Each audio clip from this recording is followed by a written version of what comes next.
Nikola Tesla ने कहा था कि अगर ब्रह्मांड का सीक्रेट जानना है तो 369 के पैटर्न में सोचो।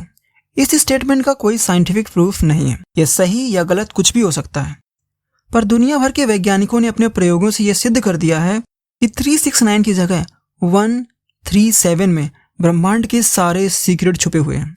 वैज्ञानिकों ने इस नंबर को फाइन स्ट्रक्चर कांस्टेंट नाम दिया है। यह नंबर इतना पावरफुल है कि बिग बैंग से लेकर पृथ्वी पर जीवन पनपने तक सब कुछ इसी नंबर पर निर्भर है। यह नंबर इतना मिस्टीरियस है कि फिजिसिस्ट एनरिको फर्मी ने कहा था, जिसको मैं हिंदी में ट्रांसलेट कर रहा हूँ, जब मैं मरूंगा तो डेविल से मेरा पहला क्वेश्चन यही होगा कि फाइन स्ट्रक्चर कांस्टेंट का मतलब क्या है। तो अगर आप मरने से पहले ही 137 का मतलब जानना चाहते हो तो आप ये वीडियो पूरा देख सकते हो। तो इसके पहले कि हम इसका इंपॉर्टेंस जाने, हम इसकी हिस्ट्री में चलते हैं। हिस्ट्री। प्रकृति में पाए जाने वाले सभी एलिमेंट्स एटॉमिक स्टेट में लाइन स्पेक्ट्रा एमिट करते हैं। एक लाइन स्पेक्ट्रम में बहुत पतली पतली चमकीली लाइनें होती हैं जिनके बीच में काली लाइनें होती हैं।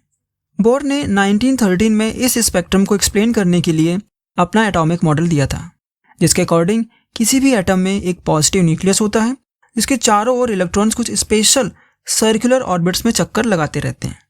जब कोई इलेक्ट्रॉन ऊपरी ऑर्बिट से निचले ऑर्बिट में जंप करता है तो वह इलेक्ट्रॉन उन दोनों ऑर्बिट्स की ऊर्जाओं के अंतर के बराबर की ऊर्जा का फोटोन उत्सर्जित करता है।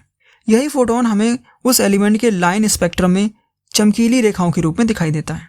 हर एक एलिमेंट का लाइन स्पेक्ट्रम यूनिक होता है, बिल्कुल वैसे ही जैसे हमारे फिंगरप्रिंट यूनिक होते हैं।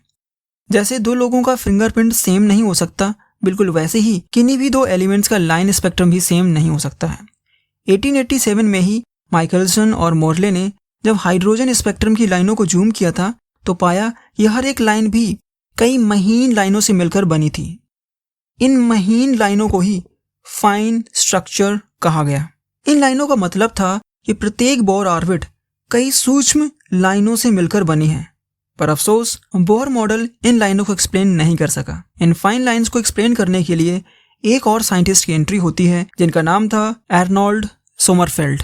इन फाइन लाइनों को एक्सप्लेन करने के लिए 1916 में अर्नोल्ड सोमरफेल्ड बोर के एटॉमिक मॉडल में कुछ इम्प्रूवमेंट करते हैं। वे सर्कुलर ऑर्बिट की जगह इलिप्टिकल ऑर्बिट यूज करते हैं और इलेक्ट्रॉन की गति को रिलेटिविस्टिक लेते हैं।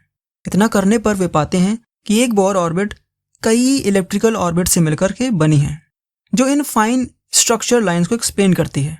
इन फाइन लाइनों के बीच कितना गैप होगा यही निर्धारित करने के लिए ही सोमरफेल्ड फाइन स्ट्रक्चर कांस्टेंट को डिफाइन करते हैं। सोमरफेल्ड रिलेटिविस्टिक इलिप्टिकल ऑर्बिट को यूज करके न्यूक्लियस के चारों ओर चक्कर लगाने वाले इलेक्ट्रॉन की एनर्जी की ये इक्वेशन देते हैं। इस डरावनी सी इक्वेशन में आपको सिर्फ इस अल्फा पर गौर करना है। हम देख सकते हैं कि इलेक्ट्रॉन की एनर्जी अल्फा के प्रोपोर्शनल है। सोमरफेल्ड ने इसी अल्फा को ही फाइन स्ट्रक्चर कांस्टेंट कहा। यह एक प्योर नंबर होता है, जैसे पाई होता है, इसकी कोई यूनिट नहीं होती। सोमरफेल्ड ने इसको बोर एटम के फर्स्ट ऑर्बिट में इलेक्ट्रॉन की स्पीड और लाइट की स्पीड c के रेशियो के रूप में डिफाइन किया। इसकी वैल्यू 0.00729735254 आती है, जिसको 1/137.035 भी लिख सकते हैं। Feynman explanation. जब रिचर्ड फाइमन ने क्वांटम इलेक्ट्रोडायनेमिक्स थ्योरी को डेवलप किया तो आश्चर्यजनक रूप से फाइन स्ट्रक्चर कांस्टेंट फिर से सामने आया। क्वांटम इलेक्ट्रोडायनेमिक्स में अल्फा इलेक्ट्रोमैग्नेटिक फील्ड में किसी चार्ज पार्टिकल को रखने पर उस पार्टिकल पर लगने वाले फोर्स की स्ट्रेंथ को बताता है। आसान भाषा में कहें तो दो चार्ज पार्टिकल के बीच लगने वाले कूलॉम फोर्स के स्ट्रेंथ में रिलेशन बताता है, जो कि बहुत ही माइंड ब्लोइंग है, क्योंकि अगर इसकी वैल्यू चेंज हो जाए तो एटम के अंदर positive nucleus and negative electron के बीच लगने वाला फोर्स चेंज हो जाएगा। इससे एटम का साइज चेंज हो जाएगा और इस वजह से यूनिवर्स की केमिस्ट्री ही चेंज हो जाएगी। फॉर एग्जाम्पल, अगर अल्फा की वैल्यू 4% कम होती तो स्टार्स के कोर में कार्बन और ऑक्सीजन बनते ही नहीं, जो कि पृथ्वी पर जीवन पनपने के लिए परम आवश्यक है। वहीं अल्फा की वैल्यू को 0.1% बढ़ा दी जाए तो स्टार्स में फ्यूजन रिएक्शन ही नहीं हो पाएगी। फ्यूजन रिएक्शन से ही सारे स्टार्स अपना प्रकाश उत्पन्न करते हैं। इस प्रकाश के बिना कोई भी स्टार अपने अंदर रेडिएशन प्रेशर नहीं बना पाएंगे और अपनी ही ग्रेविटी में कोलैप्स कर जाएंगे, जिससे यूनिवर्स के सारे स्टार्स कोलैप्स कर जाएंगे, यानी पूरा यूनिवर्स ही कोलैप्स हो जाएगा। यानी अगर बिग बैंग के समय अल्फा की कोई दूसरी वैल्यू रही होती तो हमारा यूनिवर्स बिल्कुल ही अलग होता। तब हो सकता था हम कार्बन की जगह क्लोरीन के बने होते क्योंकि तब क्लोरीन की केमिकल प्रॉपर्टीज डिफरेंट होती। इसीलिए स्टीफन हॉकिंग ने भी कहा था कि हो सकता है अल्फा की अलग अलग वैल्यूज के लिए कई यूनिवर्स एग्जिस्ट करते हों, जो हमें यूनिवर्स की मल्टीवर्स थ्योरी से अल्फा के कनेक्शन की ओर इशारा कर रहा है।